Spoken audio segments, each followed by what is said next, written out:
Oh, hello my beautiful people, ndabaramukije kwa kunzi ba Eric Burundi TV aho muherereye hose mu gihugu cy'u Burundi. Ndi kumwe n'umu brother wanje hano.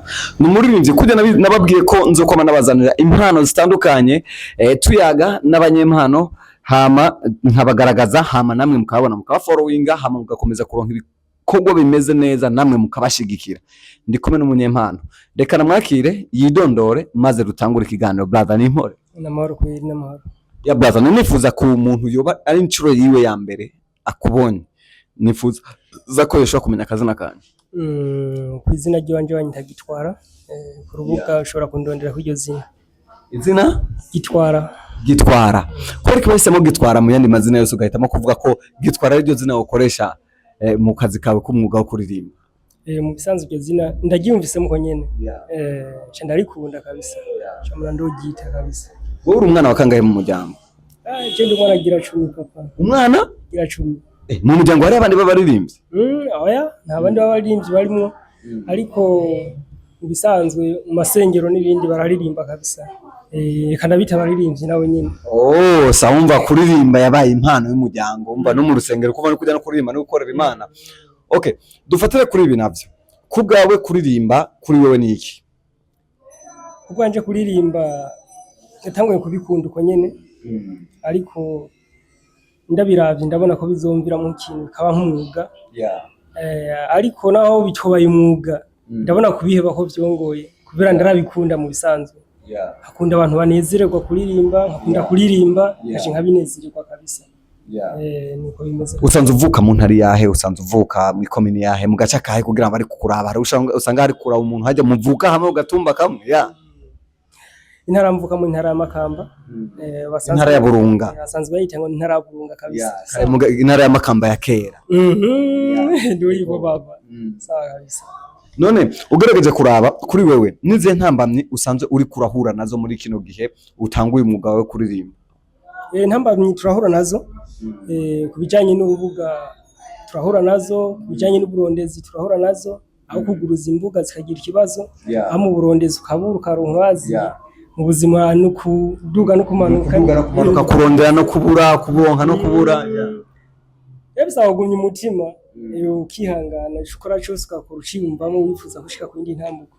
Okay, reka tugaruke kuyaga kuri iki naco nanishaka kuba ariko turabahajya ushoboye kwikora mu gahugu bashoboye kumva vocal sound ijwi ryawe nimba vyo ukunda nimba utagwaye grippe nawe uratubwira ko bidakunda mugabo nimba ukomeye bavyiza abafana bawe nawe bashoboye kumva ijwi ryanje ni nyene papa ni nyene kabisa sindohindura ijwi ryanje ni nyene bisanzwe. Washa kurimba basi gatoya nimba twumve tukundanye kera tukiri bato ivy'urukundo tutarabimenya abeshi bari bazikara gukina ariko sugufyina uruwanje amahera n'imiduga naho vyobura byukuri sinifuza ukubura urwavuye jewe nawe ni kure urukundo wampenzo ruvomerera akira umutima gisoka ni muhaye ngereshwa uninyongere papa akira umutima gisoka ni muhaye. Brother reka tuze ngaha nakunda abanyempano s'il vous plaît ndibaza bari kuturabahajya bashoye kumva vraiment nimba ari kwandika urabishoboye nimba ari kuririmba urabishoboye rero ndasavye support wavuze izina ninde ku mbuga zawe?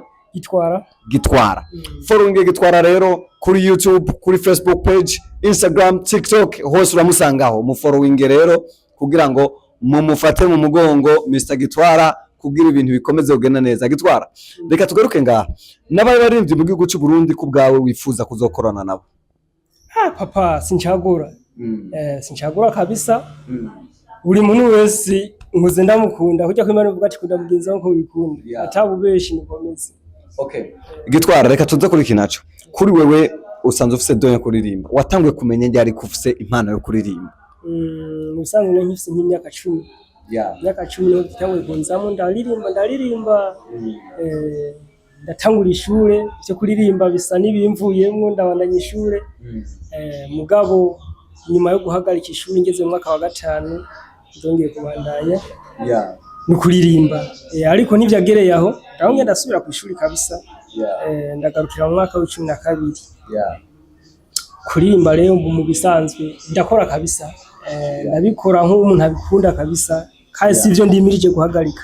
Okay, Gitwara nize ntambamye wahuye nazo zakubabaje cyane gusumba izindi ibibazo uba waraciyemwo baba intamamye ni nyinshi ndabwiye mu buzima urarondera ukabura aho karondera bakaguheranira ibyo bibaho aho mu bisanzwe hari nubwo nigeze kuba nduguruje uragira ikibazo kabisa kandi gwatangiye kubana aba followers kwabanya aba followers niyo mpamvu n'ubwo nsaba kubufasha kugira ngo ushobore kugira ku ntambuko kuko